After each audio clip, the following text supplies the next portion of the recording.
Hey everyone, and welcome to This Is Not a Podcast. And today I want to do something a little bit different. Firstly, I want to go a little bit overboard on time because I want to do some reflection. And the thing that I want to reflect on is Queen Elizabeth II. And this will be sort of my little tribute, I suppose, to her. Needless to say, there's really not much that has not already been said about Queen Elizabeth and her life, be it through the media coverage over the past few days or through the coverage over the course of her life. So we're not going to really go into that. Rather, I want to talk about the kind of presence she had on the world stage.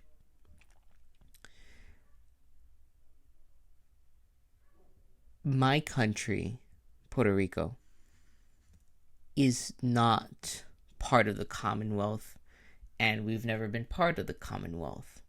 We're not the UK's. We're not part of the UK's estranged children, right?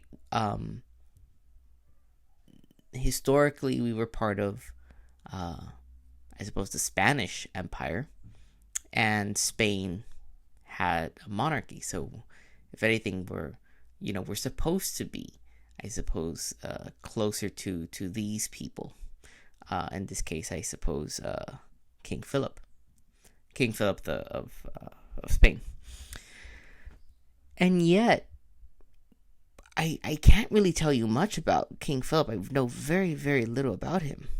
And he seems to be very irrelevant to the world in many ways. But Queen Elizabeth, in a very subtle way, had this great presence.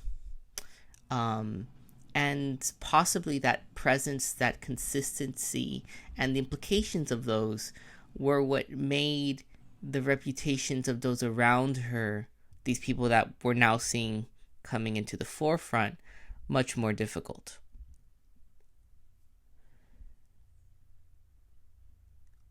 I've had the chance to live in the United Kingdom for 2 years.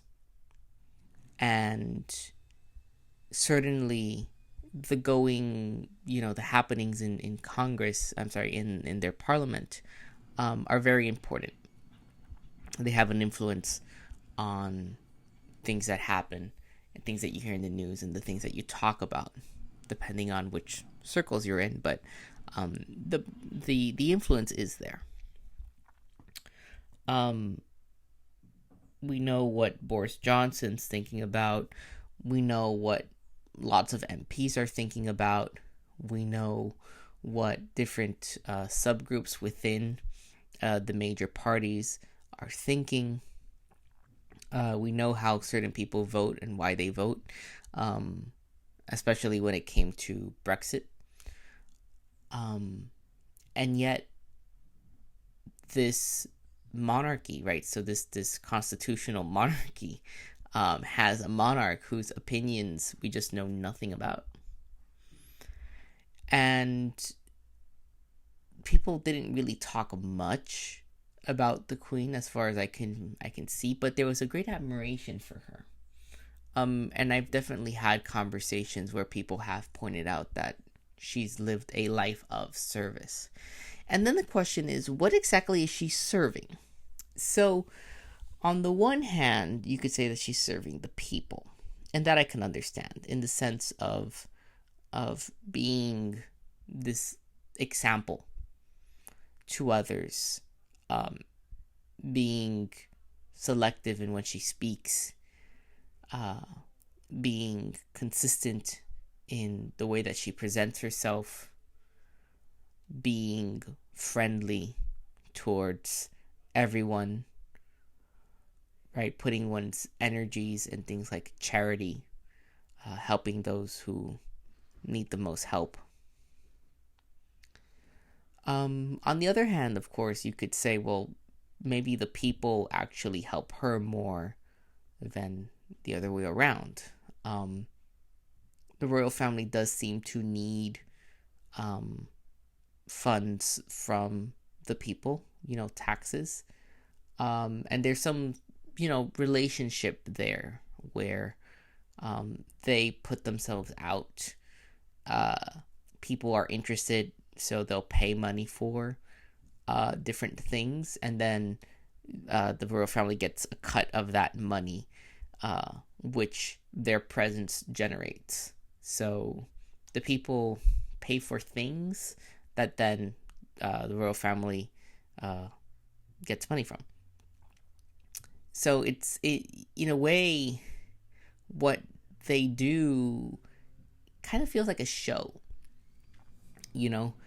On the other hand, and I think that there is something to this, much more deeply. That what she did was a service to God. In the church, in the monarchy, the sovereign is the head of the Church of England. And we won't get into what, like the very minutia of all that and legitimacy or whatever else. Like, that's totally aside. But it is a religious institution in many ways, right? Because there's like this anointing process, right? And the bishop is around when, these things occur. And there's this notion that perhaps you are accountable to God, right? And whatever it is that this Christian mission is that we have in common, being a monarch has to be like the same thing on a new level, right? So the question becomes, how do you do the most good you possibly can? How do you do the best job of being, I don't know, like, maybe I'm repeating myself, but how can you be an example, right, in a Christian sense, right, when everyone is looking at you, and certainly in the Bible we get texts about this. We know that James is keen on making sure that teachers know what's being expected of them. The Wisdom of Solomon, the first 6 chapters seem to be directed towards sovereigns. The books of Kings and Chronicles have a lot to say on what people do. And maybe reflecting on that a little bit, right? You can always make the divide between kind of what you have to do and what God is asking you to do, right? And that's the false dichotomy that I think these religious texts sometimes want to point out.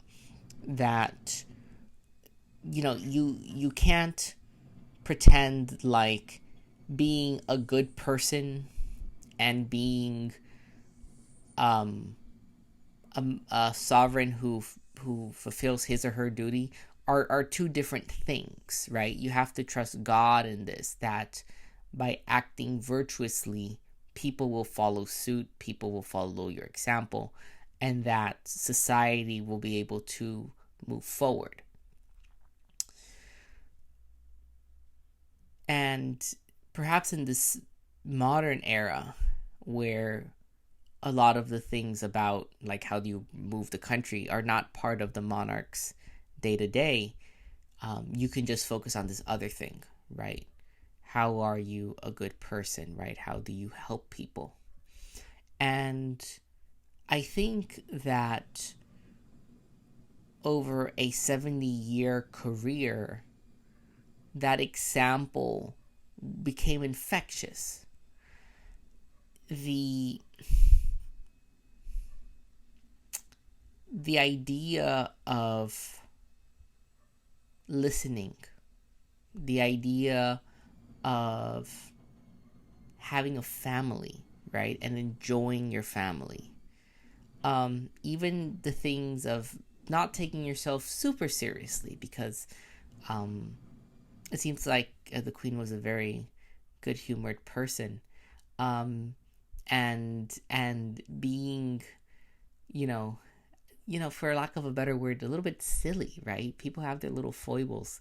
Um, the little story that I think is very endearing is this idea that she had like this chocolate cake that she would have like a slice of like almost every day, and that they had to prepare it for her travels and all of that. I thought that was very funny. Um, but you know, everyone has something that's like that, and when the question became like, how are you a head of state, how do you lead people, you look at the people who are kind of like the closest to you, and you find a lot of corruption, you find a lot of fickleness, you find um, even a kind of misanthropy sometimes. And you want to see, what should this look like, what should it look like to lead people. And it was always the queen who was, the one that you would look to. And perhaps the reason why, besides the crazy media coverage that accompanied her entire life, was because she was there. So she was all these wonderful things. I think she, again, like, service and very human. But she was also very willing to be present. um I don't think that she took those absences lightly. you know I think, even if it was to show up at a new Tesco or something silly like that, I know that that made a difference. And maybe it's that disconnect that we lack, that is sorely lacking. Or it's the problem, better said, right?